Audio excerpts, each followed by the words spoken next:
Welcome to this podcast, and today I'm really pleased to have with me Yanti Nisro. I've known Yanti for some time, and I'm not going to give away how long I've known her because it might just give away that image that we have of both being about 30 years old. So I'm going to introduce Yanti. Welcome, Yanti. Hi, thank you for having me. It's great to have you on, and as far as I got my research done correctly here, that I think you're a director of at DECA Research in Jakarta now. I've of course known you back from your SRG, I think, and Nielsen days, and of course you were a founding member of PERPI, which I think we can call the Indonesian Market Research Association or Society, and I believe acted as president from 2012 to 2018, as I recall. Yes. That's brilliant. And I think you're currently the ESOMAR rep for Indonesia as well, so highly active in Indonesia. Is that right? Yes, sort of. Sort of. I know you're always a busy person. So, if I may, I'm going to start this talk not talking about market research, although I'm certainly going to come on to that during the course of the podcast here. I know one of the things that you do is that you do a lot of work with, I think I pronounce this correctly, as PERPI in Indonesia. Would I be right in saying that that's an organisation that promotes personal growth and being able to reflect on life, or is it something perhaps a bit more than that you're involved in that capacity? Yeah. It's thanks again, Phil, for having me, and it's good to talk again after how many years that we've been knowing each other. So yes, actually, I started my career as in market research a few years ago. Yeah. And along the way, I'm still in market research. Yes, and that's in my blood. But on top of that, so actually, I'm also active in other sectors and other area, and so like I've been involving in so many organizations on top of market research. So, like for example, I'm the board advisor for Data Science Indonesia, which is a group of young people who's learning data science. Also, I'm a board advisor of the organization called Academy Berbagi, is basically sharing knowledge pro bono for young people in around Indonesia. And I'm also active in social organization called Soroptimis, this is around the world. We have also a representative in United Nations. So this is basically empowering women and girls around the world. So been busy, and I don't want to call it busy, but it's just like actively involved in so many areas. So now with PERPI, is basically, this is my other passion in the developing people, especially in the personal growth and wisdom. So with PERPI that I set up with a few other friends, is basically we want to facilitate Indonesian people in personal growth and wisdom, so that people becoming more light or become light for self and others. So it's totally different, from market research. But this is what I like, because it's like kind of balancing. Yep. So like we provide like seminars, we did seminars, and also now on top of that, I'm doing also as a coach. So for example, in this COVID-19, I am actively doing pro bono coach for people who are affected by this situation. So it could be the medical people, medical staffs that dealing with this COVID-19. Also, some people because of the affected by that, which is need coaching or mentoring, so that I'm doing that almost every day, so for that. So basically, so totally different Yep. from market research, but I love it. So I love market research. I love this. So yeah, interesting. It is interesting because one of the things that I do, and I don't say a lot about it, but one of the things I spend probably just less than half a day a week on, but I do some mentoring for some small businesses that are set up by young people locally to where I live, and I find that immensely rewarding because I can see there's some really talented people out there, Yeah. and they just need a bit of help to get working in the right direction or going in the right direction. It's probably not the same as what you're doing, but it's just good to see it help people empower themselves, if you like, to make the most of what they've got and to really use their talents and skills, to really get businesses up and running and being successful. And I must admit, I really enjoy that part of my work, and it's completely different from, as you say, doing market research. It's a completely different angle. You have to understand people and understand what makes them tick. And I really admire what you're doing because I think it's really healthy to do something that's different from market research, because market research, well, I've done it for too long probably, but for many years. and so we both are. Yeah, well, so much of it comes sort of naturally and easy to us. It's actually nice to do some things that actually challenge me and make me think about, okay, what's motivating these people, or what will motivate them? And it sounds like that's some of the sorts of things that you're doing as well, in perhaps a slightly different way. Yeah, so it's like completing us, like, Yeah, because then we are becoming complete, like if let's say using our brain, like left brain, right brain, in the front or in the back, so all used. yeah, that's right. And as you say, I think this is what you're doing is very relevant in these troubled times as well, because this COVID-19, I guess, is hitting people in different ways or impacting on people in different ways. And some of it's financial, obviously, some of it's family, and everyone is affected in different ways by this. But I think there is a truism that everybody is affected and will have different attitudes and feelings as a result of it. And I'm sure you're seeing that in your work.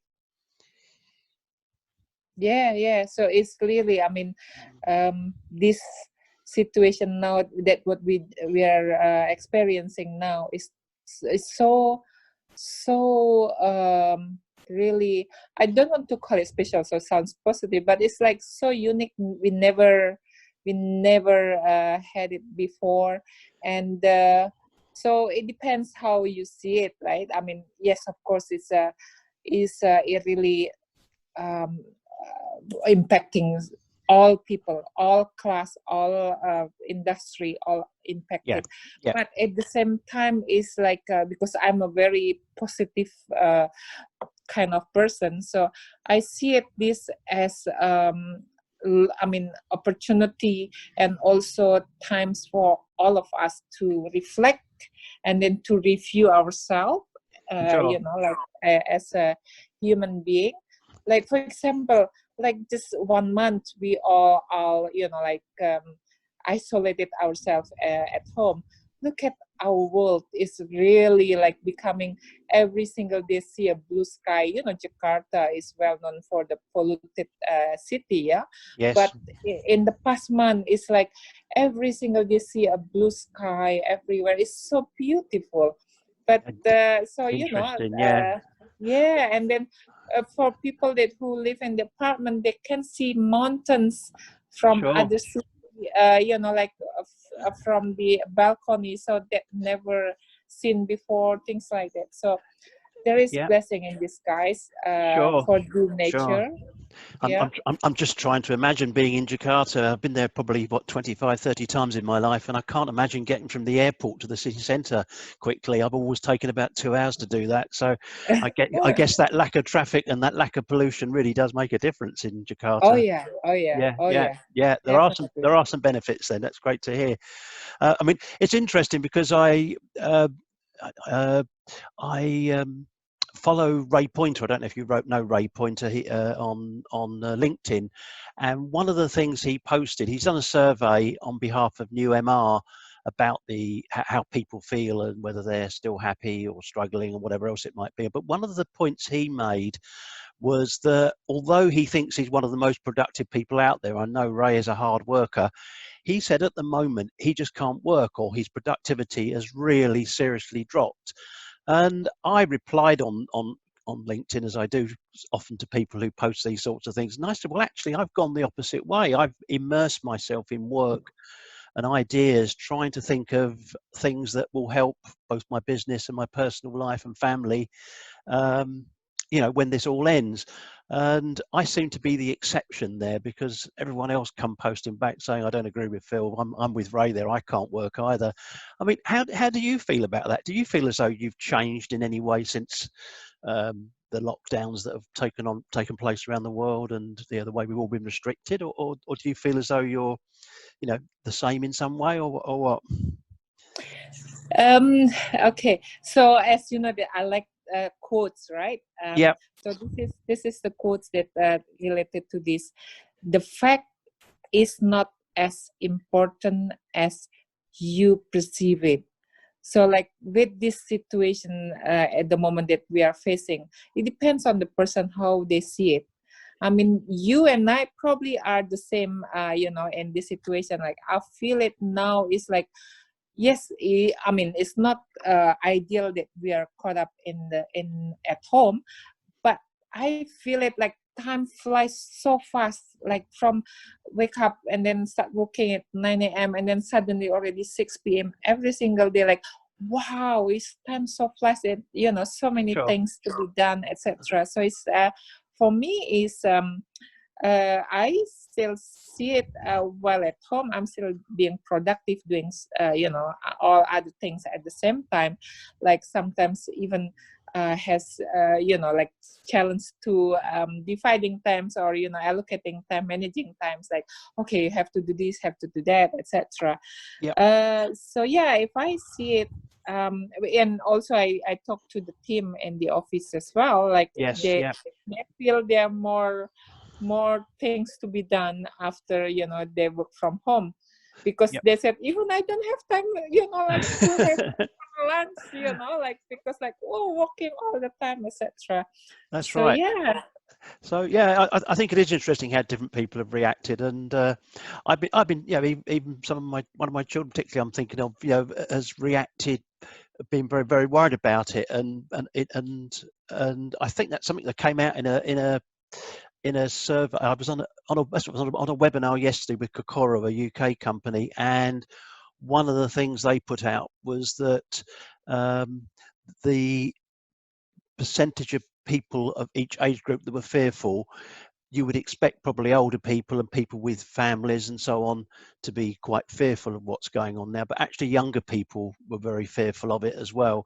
And if we look back to the financial crisis, for example, younger people didn't really react to that particularly.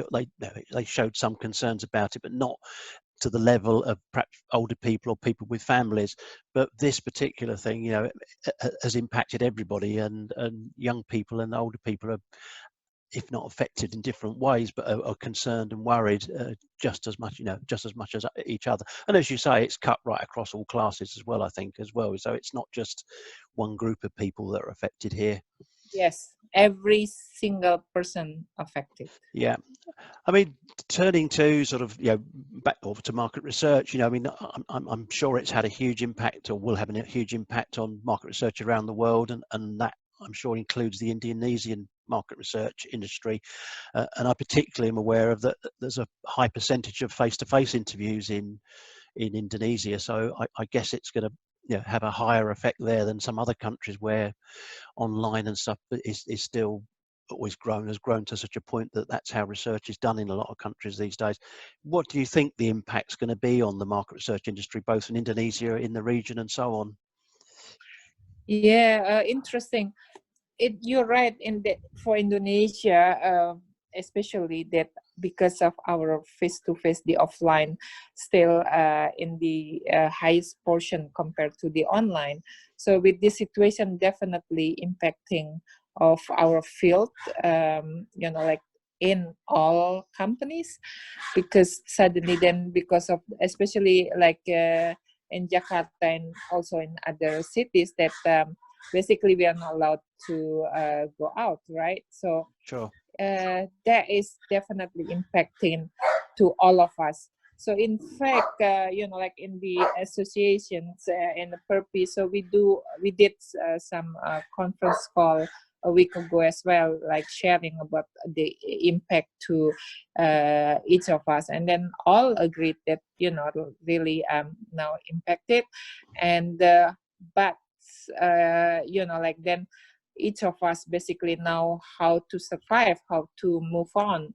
So that's, I think, basically then making or forcing all of the companies then to move to online. Yes. Yeah. Because that's no choice, right? So that's Right. the way, yeah. That's the only way that to continue. So it's really this situation is like affecting the clients themselves, that before the clients here like not comfortable with the online, said that they still prefer offline. So suddenly now they have no choice to accept Sure. if doing market research and online. To the agencies, like that, again, most of us are still depends on the offline, so now they have to move to online. And to the respondents, because Indonesian people, again, normally before reluctant to fill in the online survey. So with the situation now, they have so plenty times. So like doing survey now is like, hey, to fill in the time also, yeah. So like Yeah, this. sure. Yeah, they've got time now. Or some people have. Exactly. So they Yeah. have plenty times now. Yeah. So I would say this unfortunate situation forcing us to move, to transform, but at the same time, I don't like to use but, and at the same time, this will change us permanently. Yeah, I think you're right. Actually, I think there will be a change in the way we work, and I think actually some people, not everybody, but some people are showing that they like working from home more because they don't waste time traveling. They can be with their families, have a more flexible work life, and some people find it. Yes. I think I saw a survey on how people find working at home, and there was a significant percentage, I think it was 20 odd percent, who said they just can't get on, and really looking forward to getting back into an office because that's what they're used to and that's where they do their best work. Yeah. But a large number of people can see the benefit of it, and of course communication is so good now. We can talk to each other over the internet, through our computers. Sure. It's a slightly different way of working, but I've got people who work for me who are dotted around the world, but mainly in the Philippines, and we're just used to talking online, sharing documents online, sharing screens. It's different from working in an office, but it's not a problem. And I do wonder whether the way we work will change. It may be being a bit too grand making that sort of statement, but I do think we'll reappraise how we work and what sorts of research we do in the future, because we will survive this in some way, I'm sure, and it just will knock on, and we'll have new ways of working, and people will accept new ways of working, and I think that will be a change in a year's time, and it'll be Yep. interesting to see how that affects Indonesia, particularly with a high face-to-face percentage of interviews. Yeah. So change will come, and I think it'll be I like to look. I'm a bit like you. I like to look for positives in things, and I think I'm hoping there are some positives that come out of this, that we get better at doing some things as a result of this. There's plenty of negatives I can see, obviously, but Definitely. I mean, but that's I think life. there are some great. There's a chance for some to reappraise the way we work and what we can offer as an industry as well, and I think this could be a turning point in some ways, because I think market research has been sometimes slow to move on, and here's a chance for it to move on now, actually, because it has to. Yep. Yep. That's what you call blessing in disguise, right? A blessing in disguise. Good. Absolutely. Yeah. And you know, one thing I wrote in a blog article, and I got somebody jump on me, as you do when you post these things sometimes, was that I do wonder, as just as human beings and individuals, that I read a lot of marketing stuff on marketing forums, and one of the things that they put out there as their mantra is that you have to exceed expectations all the time. You must exceed expectations. And I've never really found that resonated with me. I've always thought that actually there's a lot of things I do in my personal life where when I buy something, I just want good enough. Actually, I don't want a company to exceed my expectations with their product. I do for some things, but not for most. I just want good enough. And I do wonder whether we're going to sort of reappraise our lives a bit, and actually, as people become financially a bit tighter and struggling a bit at this time, we will start to change our attitudes and appreciate things a bit more, and accept good enough, you know, and until industry, businesses, and people in their private lives become more able to cope with day-to-day life. And I'm looking to see what comes out of this, and see whether people change their attitudes a bit as well as a result of this crisis. Yeah, yeah. So I mean, like with this situation now, even like we have to what do you call it, accept some conditions. You know, like we cannot have ideal research, or for example, with the behavior of the people like now still in the house, that doesn't represent the normal universe, right? Yep. Yep. But then it will create the new norm.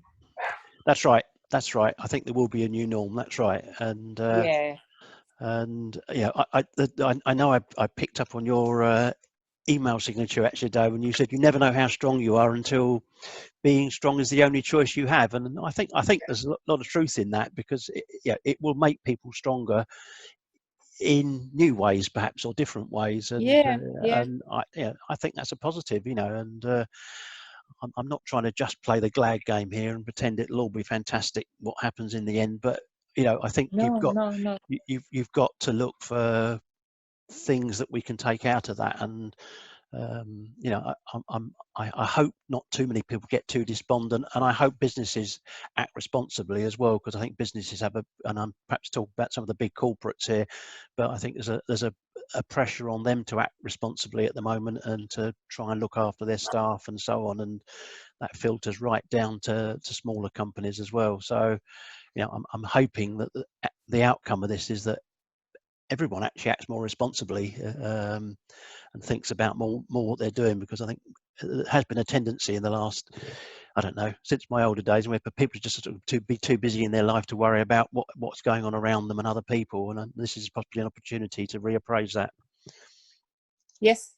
So this is like the opportunity for all the decision makers to review what its company does as well, right? And then again, I believe human being is a being that really adjusts well in any situations.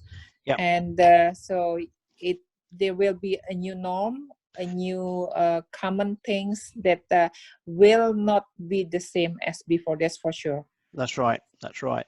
And I haven't studied it very close, but I've looked at some of the things that ESOMAR are doing at the moment, and I can see they're trying to do quite a lot of community type things to try and get people involved, to talk about their experiences and so on.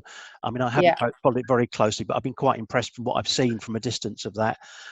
Yes. I don't know if you followed that, but you know, if you've got any thoughts on what they're up to at the moment. Yeah, it's like since I'm also the ESOMAR representative for Indonesia, so like yes, I really appreciate what ESOMAR has been doing. And for example, in Indonesia, so like we are working together with PERPI, the associations. Like again, now we are planning to set up a webinar or a call. Sharing about how to do the online research, for example, because that is what really needed for most of the market research agencies in Indonesia now, for example. And then so like really, I mean, now is the good time for collaboration. Yes. And basically, let's win it together. Yeah. And of course, for people who doesn't want to change, then yeah, so then we'll be left behind. That's right. I think you're right. Unfortunately, I think there'll be a change, and you know, I hope good comes out of it, and yeah, I'm confident it will. You know, and you know, if I was to ask you a really direct question, will market research survive, do you think, at the end of all this? I know your answer. I know your answer because you're a positive person. But what do you think? Yes. Yes. Yeah, I think so. Market research will survive after this.